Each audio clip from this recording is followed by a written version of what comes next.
Hello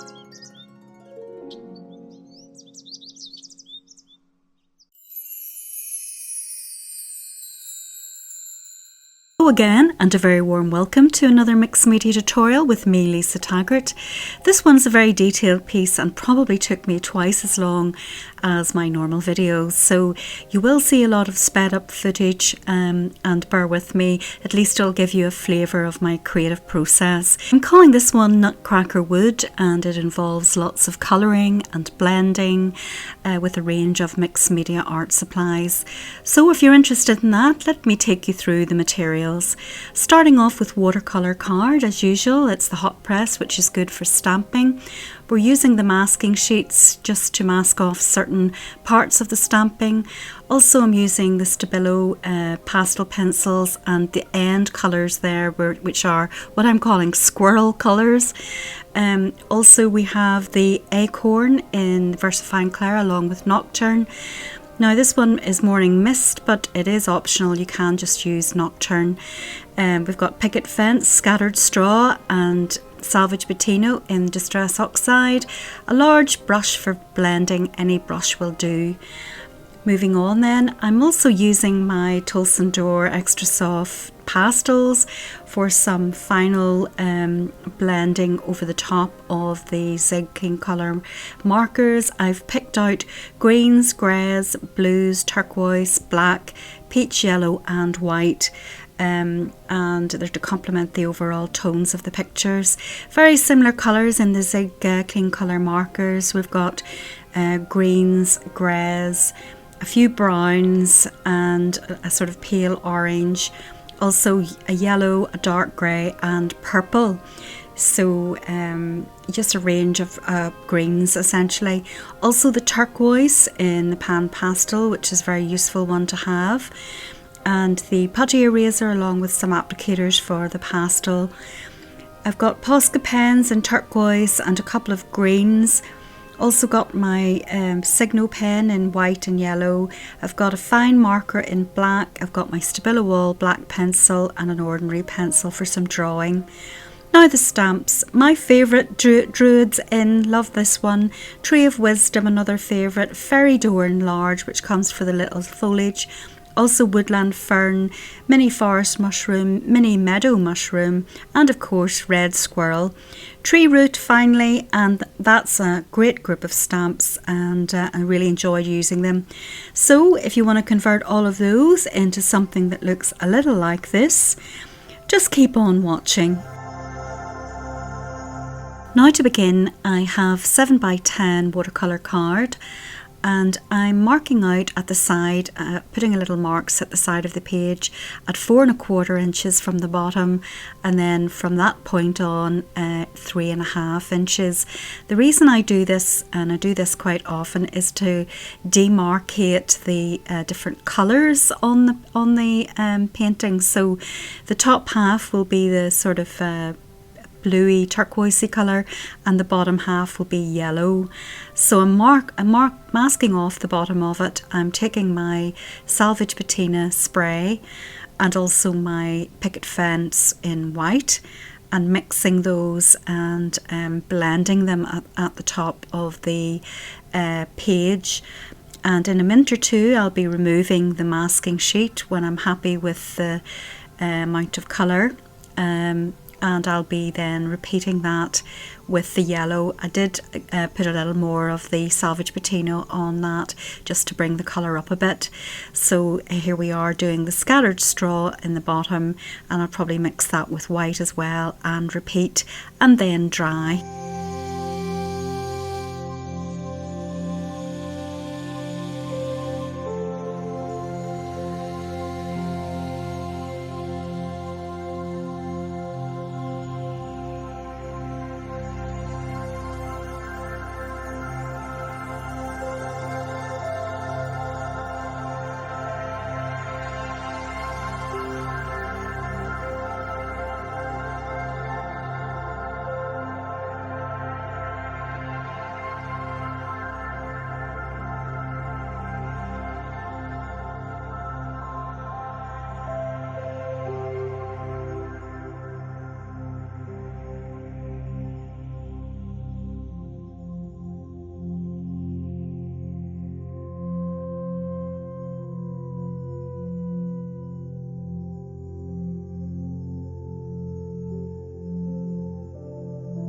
Now, I'm just explaining at this point that a large part of the stamping for the trees, I'll be using parts of this tree stamp.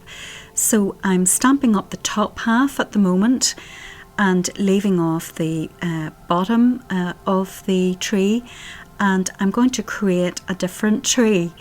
And I'm also going to use this stamp later on to use portions of the top branches to add those at various parts of the picture. So it's just letting you know that you can use your stamps very creatively. They are tools after all, and you can pick out parts, and there you can see that I've put the middle in. And essentially what I'm going to do now is take my black fine marker and link the different parts up to make them look natural, as if they're all part of the one tree. And this is something I like to do quite often. If I don't have the perfect shape of a stamp for what I have in mind, I'll use what I have and use only parts of the stamp, and like a jigsaw puzzle, put them all together and create what is more appropriate for the composition of the picture. I also decided to trim the edge off there to have the tree right up against the edge.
Now, as you can see, I carried on with the pastel and the rest of the picture, and I had left a few little white gaps at the top because I wanted to create shafts of light coming down from those.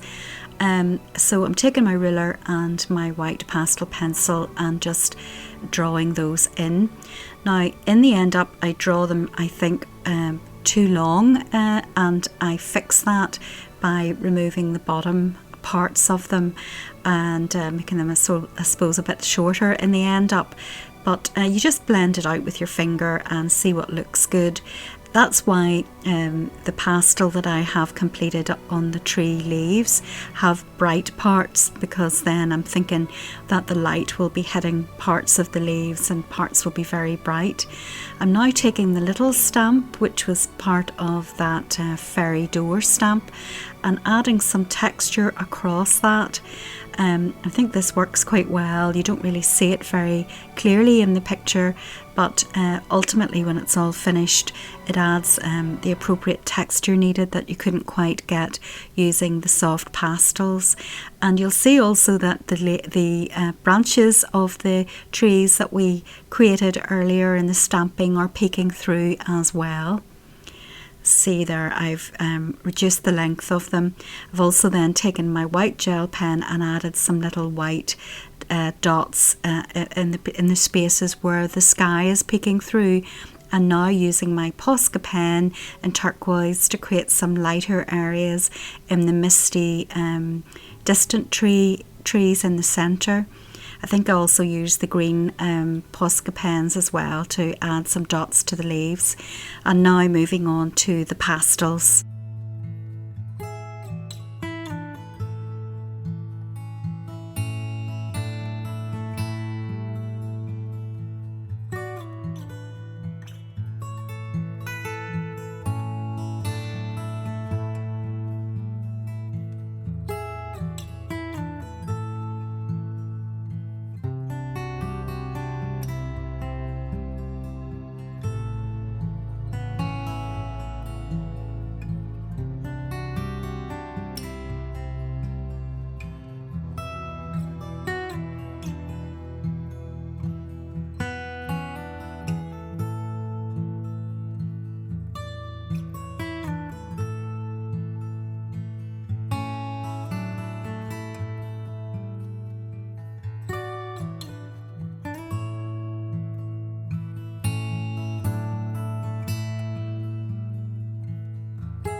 So finally, at long last, the picture is complete after several hours.